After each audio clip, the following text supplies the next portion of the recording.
Сайн байцгаана уу? Энэхүү бичлэгээрээ та бүхний асууснаар маш богинохон apartment tour хийж харуулахаар боллоо. Нэг гэр орноо харуулах бичлэг хий гэж огт бодоогүй байсан. Тэгсэн урдны бичлэгээр маш олон хүн асуухлаар нь хальт нэг бичлэг хийлээ.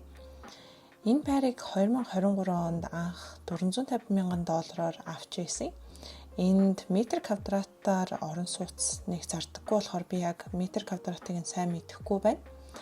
Ямар ч тач 2 унтлахны өрөө, 2 ариун цэврийн өрөө, мөн нэг гаражтай. Сая бүгдээрээ манай том өрөөг харлаа. Энэ миний ариун цэврийн өрөө. Манай хүн бит хоёр тус тусдаа нэг ариун цэврийн өрөөтэй. Миний ярьсан нэг олон арчилгааны бүтээгдэхүүнүүд тохирдгүй болохоор маш цөөхөн зүйлс нүүрэндээ ашигладаг. Нүрэгч тийм их буддаггүй болохоор тийм ч их мейкап надад байхгүй. Cleanser, ретинол, чийгшүүлэгч, тэгээд нарны тос, тэгээд л ер нь болоо доо. Та бүхэнд галтгоогоо харуулъя. Манай энд өнөөдөр амралтын өдөр болж байгаа болохоор манай хүн юмаа тэнд хинтүүд чинь. Microwave хийх зай галтгооны тавцан дээр байхгүйсэн болохоор IKEA-гаас бид хоёр хайж агаад энэ цэвэрхэн тавиурыг авсан. Айгүй өөрхөн ингээд багцчдığım юмнууд нь. Галтгоо маань нэг иймэрхүү. Миний хамгийн дуртай хэсэг тэр буланд кофений машинтай хэсэг байгаа.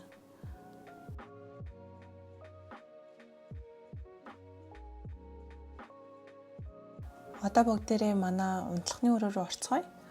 Бас энд угаалгын машин тэр байгаа. Тэр нэг хэсгийг нь бид хоёр гэрээ цэвэрлэхдээ усаар дүүргээд тэгээд ашиглалтын тэр хэсгийг нь тэгээд тэрнийг хажуу талд нь дав энтрэ хийдэг. Тэр миний хөлний foot spa дээр бас байгаа. Энэ манай унтгалны өрөө хүмүүсийн бэлгэлсэн чихмэл тоглоомудаа орон дээрээ тавьсан. Хаан тавихаа яг мэдэхгүйсэн болохоор энэ дээр тавьсан. Дараа нэг хийх газар олно. Миний хувцснууд нэлийн замбраагүй байгаа. Тэгээ одоо та бүхэнд хувцсныхаа шүүгээ харуулъя. Sorry. Би эмнэлэг дээр scrubs өмсдөг болохоор надад нэх их хувцс шаардлагагүй байдаг. Энд байгаа хувцсууд маань бараг хэдэн жил болж байгаа хаа. Аль болох чанартай хувцас аваад тэрийгэ нэлээд олон жил өмсөх гэж хичээдэг. Гэрийн хувцс ихтэй тэр дээр байгаа хувцснууд маань миний гэрийн хувцснууд байсан.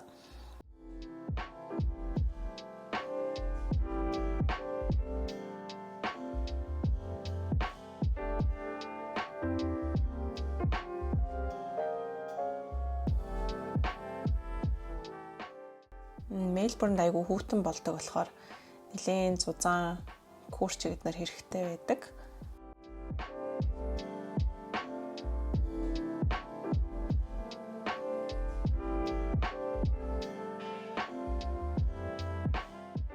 Би энэ зам Монгол явах гэж байгаа. Тэгээд тэр болонд хамаг авсан бэлэг эднэрээ бэлдээд тавьсан байгаа.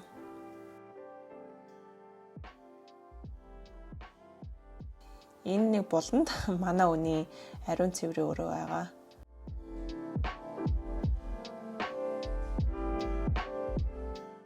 Та бүгдээрээ манай офис руу оръё. Өнөөдөр бид хоёр нэлээд угаалга хийсэн болохоор гадаа балкон дээр нэлээд олон хувцснууд байна.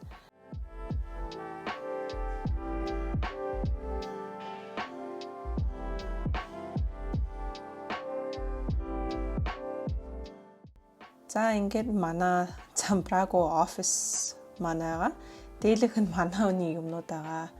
Энэ болонд Chris-ийн офисын ширээ. Энэ маань амар зузаан номнуудтай.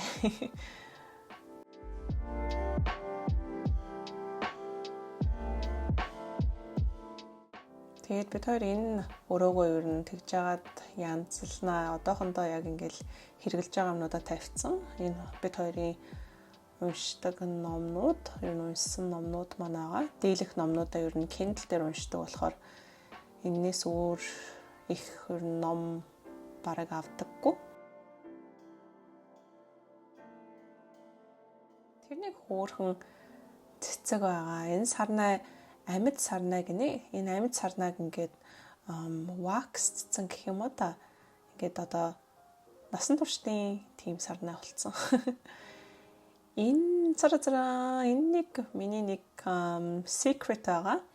Би саяхнаас анагаахын одоо элсэлтийн шалгалтанд бэлдэж эхэлсэн байгаа. Би хүнд ч хэлээгүй одоо энэ бичлэгээр л ер нь зарлж байна. Энэ Австралид анагаахт орохын тулд заавалчгүй энэ GAMSAT шалгалтыг өгөх хэрэгтэй байдаг. Тэгээ ямар ч гэсэн энэ шалгалт нь 1 юм уу 2 жил бэлдээд орё гэж бодож байгаа. Тэгээд давахгүй бол одоо тэрлүүз ямар ч гэсэн өгөөд алдъя.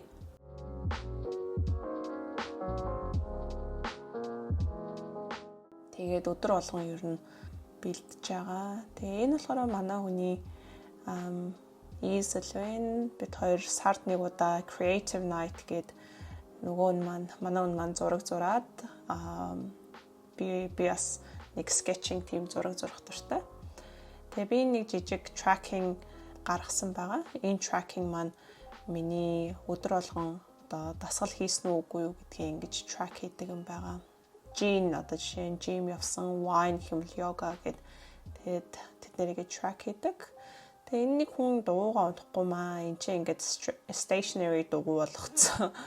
Тэгээ яг хаяа гэртээ энэ дуугаа ундий. За тэгээд ер нь миний apartment tour ингээд болсон доо. All right. See you next time. Bye.